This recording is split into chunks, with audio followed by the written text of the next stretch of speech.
সাইকুল হাদিস চলে গেছেন, কাদিয়ানীদের অমুসলিম ঘোষণা থেকে যেতে পারেন নাই। মুফতি আমিনী চলে গেছেন, কাদিয়ানীদের ব্যাপারে রাষ্ট্রকে সিদ্ধান্ত নিতে দেখেন নাই।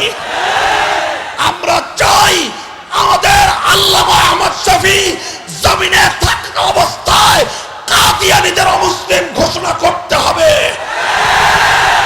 যদি সেজন্য প্রয়োজন হয় সাগর পরিমাণ রক্ত দিতে আমরা প্রস্তুত, জীবন দিতে প্রস্তুত। লাখো তাওহীদি জনতা প্রয়োজনে আবার শাপলা চত্বরে যাবে, আবার শাপলা চত্বরে যাবে। স্বাধীনতার আতঙ্ক প্রহরীরা আবার তৈরি হও, আবার তৈরি হও। কাদিয়ানীদের অমুসলিম ঘোষণার দাবি আদায়ের জন্য, খতমে নবুয়তের সিংহাসনকে রক্ষা করবার জন্য, শাহাদাতের রক্ত দেওয়ার জন্য জিহাদের বায়াত দিতে কারা প্রস্তুত? আখেরি পয়গাম হলো আল্লামা আহমদ শফী, তিনি বর্তমান প্রধানমন্ত্রীর বিভিন্ন আচরণে, বিভিন্ন পদক্ষেপে তার প্রতি সন্তুষ্ট। আর এই সন্তোষের প্রেক্ষিতেই তিনি বুকে আশা নিয়ে বসে আছেন। গোটা বাংলাদেশের তাওহীদি জনতাকে তিনি প্রথমে জাগিয়ে তুলবেন। 7 বিভাগে 7 মহাসমাবেশ করবেন, ব্রাহ্মণবাড়িয়ায় মহাসমাবেশ করবেন। 8 মহাসমাবেশের পর ঢাকার বুকে চূড়ান্ত এক মহাসমাবেশ হবে। সেই মহাসমাবেশে টেকনাফ থেকে তেতুলিয়া পর্যন্ত তাওহীদি জনতার, নবী প্রেমিক জনতার বাদ ভাঙ্গা জোয়ার আসবে। কোন জোয়ার তৈরি হবে, স্রোতের ঢল নামবে মানুষের।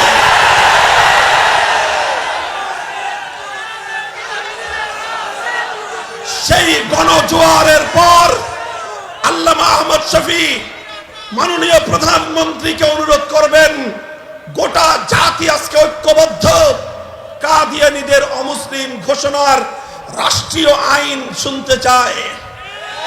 রাষ্ট্রীয়ভাবে তাদেরকে মাইনরিটি, সংখ্যালঘু ধর্ম হিসেবে আখ্যায়িত করে, সংখ্যালঘুদের কাতারে ওদেরকে শামিল করে সংখ্যালঘুর যাবতীয় অধিকার এবং সুযোগ সুবিধা তাদেরকে প্রদান করা হোক। এই ঘোষণা আনবার জন্য আল্লামা আহমদ শফী মাননীয় প্রধানমন্ত্রীর কাছে নিয়মতান্ত্রিক উপায়ে, শান্তিপূর্ণভাবে, সৌহার্দ্যপূর্ণ পরিবেশে আপনার কাছে যাবেন।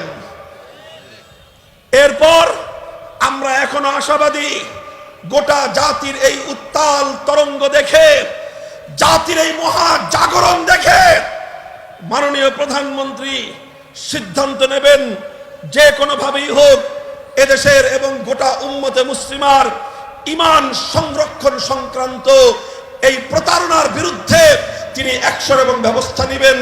কাদিয়ানীদের ধর্মীয় আইডেন্টিটি, তাদের ধর্মীয় পরিচয় নিশ্চিত করে দেবেন। তবে আমাদের একটা শঙ্কা রয়েছে।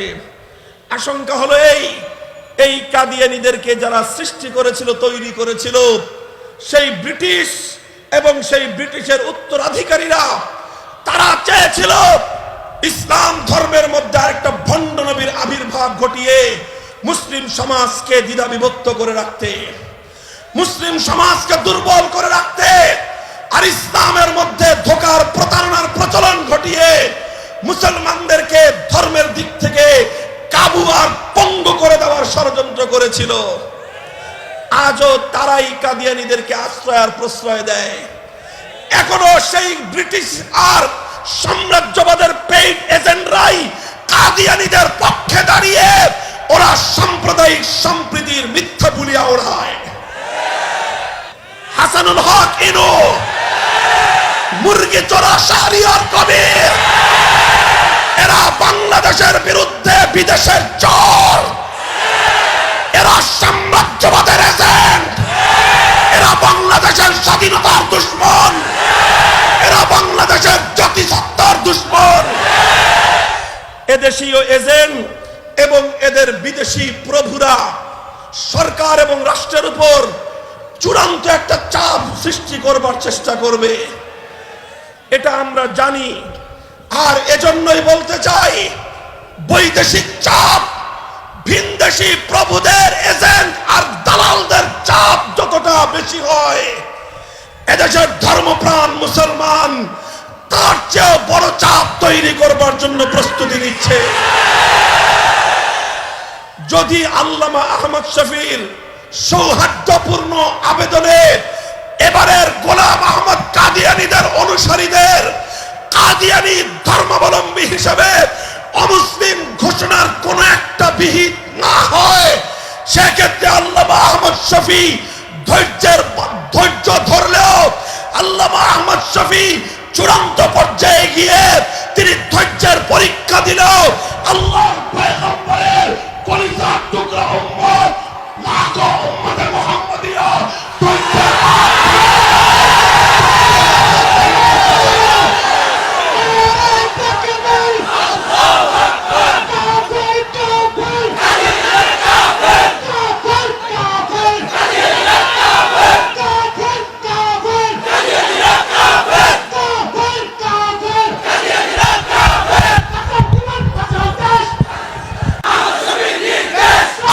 চাই না। আমরা বারবার ধৈর্যের পরীক্ষা দিতে চাই না। আমরা ধৈর্যের শেষ সীমা পর্যন্ত বহুবার পরীক্ষা দিয়েছি। খতিব ওবায়দুল হক চলে গেছেন, কাদিয়ানীদের অমুসলিম ঘোষণা শুনে যেতে পারেন নাই। শাইখুল হাদিস চলে গেছেন, কাদিয়ানীদের অমুসলিম ঘোষণা দেখে যেতে পারেন নাই। মুফতি আমিনী চলে গেছেন, কাদিয়ানীদের ব্যাপারে রাষ্ট্রকে সিদ্ধান্ত নিতে দেখেন নাই। আমরা চাই আমাদের আল্লামা আহমদ শফি জমিনে থাকা অবস্থায় কাদিয়ানীদের অমুসলিম ঘোষণা করতে হবে। যদি সেজন্য প্রয়োজন হয় সাগর পরিমাণ রক্ত দিতে আমরা প্রস্তুত, জীবন দিতে প্রস্তুত। লাখো তৌহিদি জনতা প্রয়োজনে আবার শাপলা চত্বরে যাবে, আবার শাপলা চত্বরে যাবে।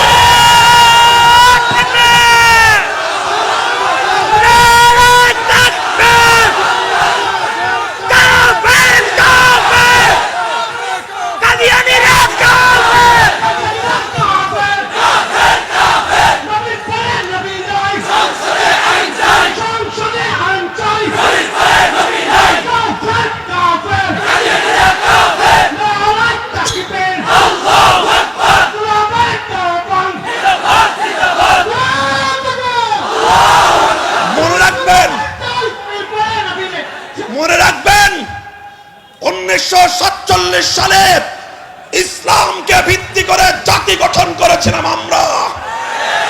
1905 সালে কলকাতার দাদাবাবুদের খবরদারিকে লাথি মেরেছিলাম মুসলিম জাতিসত্তা হিসেবে আমরা। 1971 সালে খান পাঠানদেরকে ঝাড়ুপেটা করে বিদায় করেছিলাম মুসলিম জাতিসত্তা হিসেবে আমরা।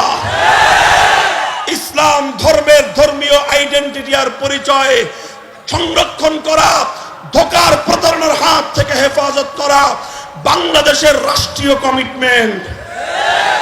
আবার বলছি, এটা বাংলাদেশের রাষ্ট্রীয় কমিটমেন্ট আর বাংলাদেশের রাষ্ট্রীয় এটি একটি প্রত্যয় এবং রাষ্ট্রীয় কমিটমেন্টের বিষয়। সুতরাং এর সঙ্গে বাংলাদেশের জাতিসত্তা এবং বাংলাদেশের স্বাধীনতার সম্পর্ক রয়েছে। যারা বাংলাদেশের মুসলিম জাতিসত্তাকে অস্বীকার করতে চায় তারা বাংলাদেশের স্বাধীনতার দুশ্মন। স্বাধীনতার অতন্দ্র প্রহরীরা আবার তৈরি হও, আবার তৈরি হও। কাদিয়ানীদের মুসলিম ঘোষণার দাবি আদায়ের জন্য, খতমে নবুয়তের সিংহাসনকে রক্ষা করবার জন্য, শাহাদাতের রক্ত দেওয়ার জন্য জিহাদের বায়াত দিতে কারা প্রস্তুত?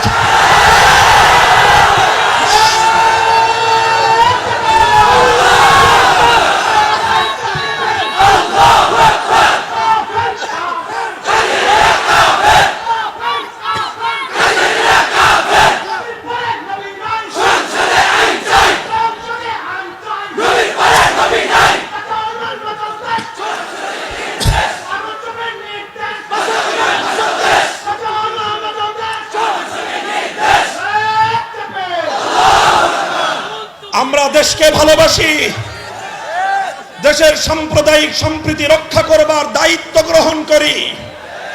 কথা বলেন। হিন্দুদের সঙ্গে আমাদের সম্প্রীতির সম্পর্ক অব্যাহত থাকবে, বৌদ্ধদের সঙ্গে সম্প্রীতির সম্পর্ক অব্যাহত থাকবে, খ্রিস্টানদের সঙ্গে সম্প্রীতির সম্পর্ক অব্যাহত থাকবে। কাদিয়ানীদেরকে যদি অমুসলিম ঘোষণা করা হয়, ওদের সঙ্গেও আমাদের সম্প্রীতির সম্পর্ক অব্যাহত থাকবে।